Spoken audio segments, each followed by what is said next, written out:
Big boss ഞാൻ open ചെയ്യുകയാണ്. ഒന്ന് എഴുന്നേറ്റ് ബഹുമാനിക്ക്. എന്നെ അറിയില്ല, കാണുന്നില്ല, അടുത്ത് വന്നാലേ കാണാൻ പറ്റും. എന്നാ അവിടെ തന്നെ നിന്നോ, കാണണ്ട. അല്ല, ഞാൻ വരും. വരാൻ പാടില്ല. ഇനി ഇത് എന്റെ മാത്രം സ്വന്താണ്. സോ ഇനി ഒരാളെ കടത്തരുതെന്നാണ് ബിഗ് ബോസ് പറഞ്ഞിരിക്കുന്നത്. നീയാണല്ലോ കോടതി. ഓടാമയില് അങ്ങനെ എന്നോട് പറഞ്ഞില്ലല്ലോ. ഒരാളെ ഞാനും ജപ്പാൻജിയും യോജിച്ചു പോകുമെന്ന് തോന്നുന്നില്ല. ഒരു കാട്ടിൽ തന്നെ രണ്ട് സിംഹം വേണോ? അല്ല, ആരാത് മനസ്സിലായില്ലല്ലോ. ഞാൻ നിന്റെ തന്ത, ഇവരൊക്കെ നിന്റെ മറ്റു തന്തമാൻ. എന്റെ പേര് അനുമോൾ. അനുമോൾ എന്നെ അറിയില്ല. അത്രക്ക് പോപ്പുലറായ എന്നെ കണ്ടിട്ട് മനസ്സിലായില്ലടാ ജാടത്തേണ്ടി. കണ്ടിട്ടുണ്ട്, പക്ഷെ നമ്മൾ നേരിട്ടല്ലേ കാണുന്നത്.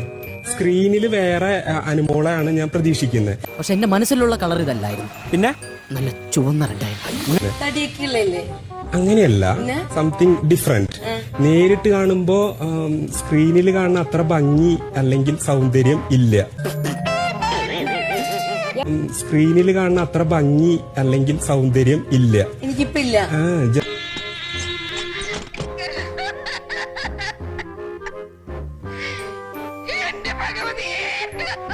എനിക്കിപ്പോ ഇല്ല.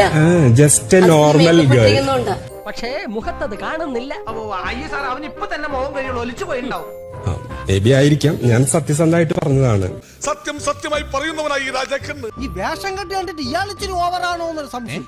ഇനി എല്ലാവരും പൊക്കോളൂ. ഇദ്ദേഹം കുറച്ചു ദിവസം ഇവിടെ ഉണ്ടാവും. അഭ്യാസങ്ങളിൽ ചിലത് നിങ്ങൾക്കും കാണാം. ഞങ്ങളങ്ങ് പേടിച്ചു പോയി. ഓട്ടെ പപ്പണേട്ടാ.